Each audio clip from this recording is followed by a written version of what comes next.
the war was over. Germany had surrendered. But deep beneath the Atlantic Ocean, over 100 steel predators were still moving through the dark. No orders, no contact, just silence. These were Hitler's U-boats, the most feared submarines ever built. And when they finally surfaced, nobody was ready for what came next. What happened to these machines after the war ended is one of history's most chilling, most secretive, and most forgotten stories. Hundreds of submarines, captured, studied, and then deliberately erased. But erased doesn't always mean gone.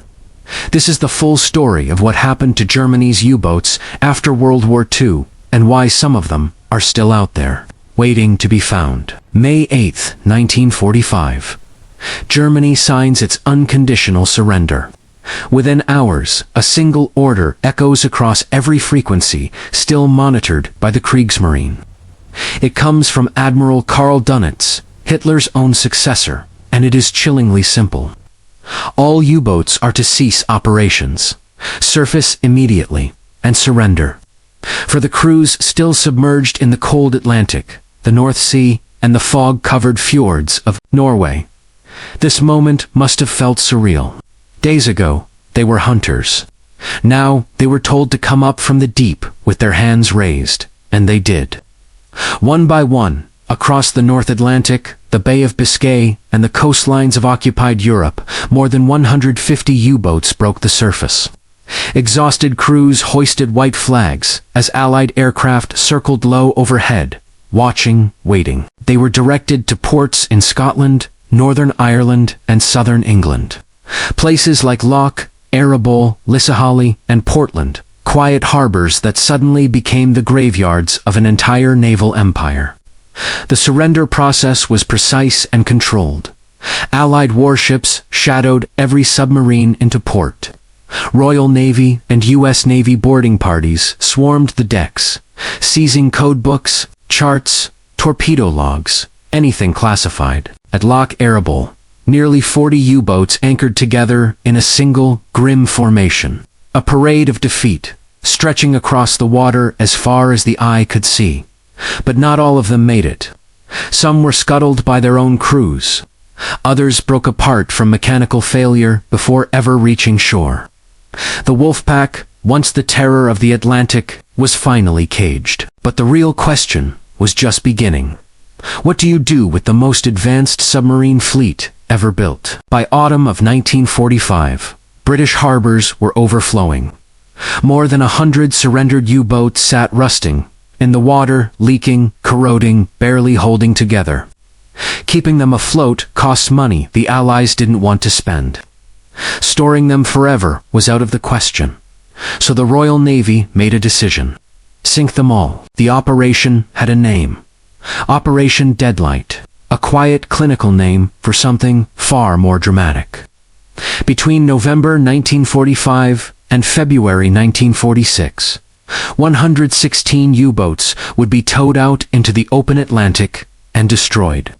3 dumping zones were selected, roughly 100 to 120 nautical miles northwest of Ireland, codenamed 20, WWII, and ZZ. The submarines would be sunk by gunfire, explosive charges, or simply by flooding their own holes and letting them go. But the ocean had other plans.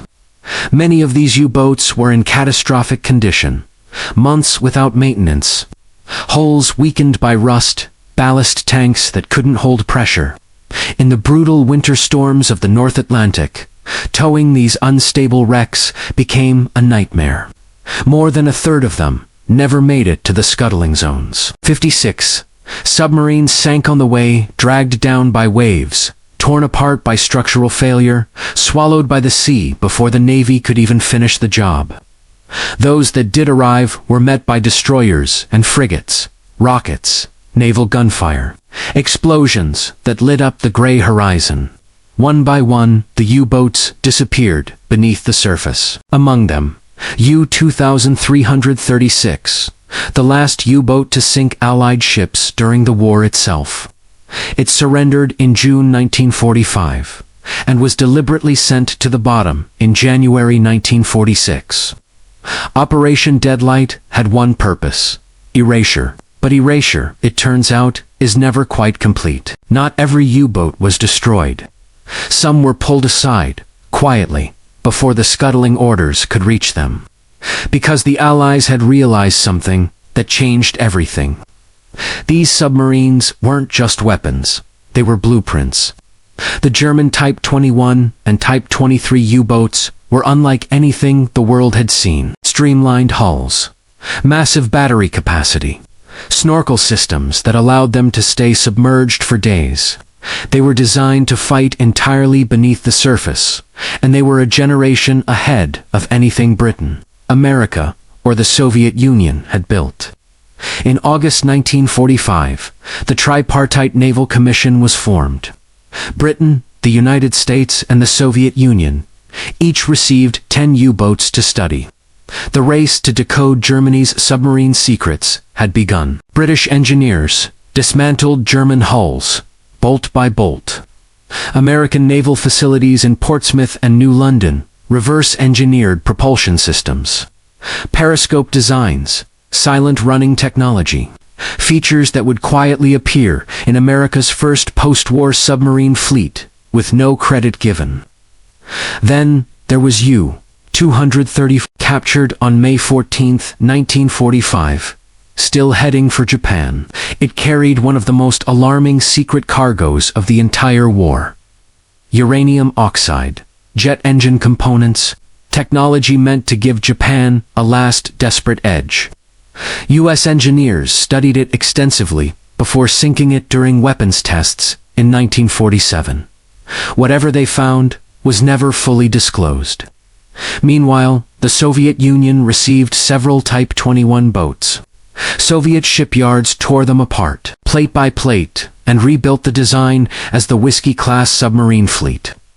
The same technology that hunted Allied convoys during the war was now fueling the Cold War arms race beneath the Arctic ice. The U-boats had changed flags, but their power had not. Most E-boats became wreckage. A few became history.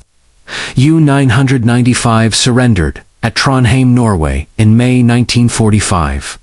It served briefly in the Norwegian Navy, then was returned to Germany in 1965. Today, it sits at Labo, near Kiel, a museum ship preserved beside a war memorial.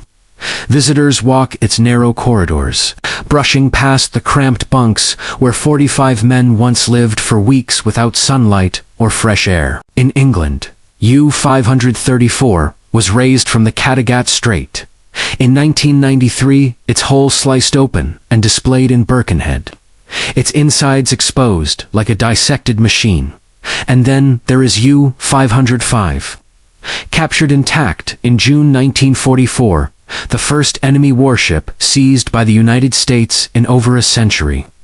U-505 now rests inside the Museum of Science and Industry in Chicago, fully restored, permanently displayed.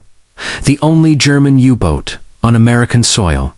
But for most of the Deadlight wrecks, silence. They lay forgotten on the seabed off northwest Ireland for decades, marked only by coordinates in classified Royal Navy files. Then, between 2001 and 2003, maritime archaeologist Innes McCartney led expeditions into the deep.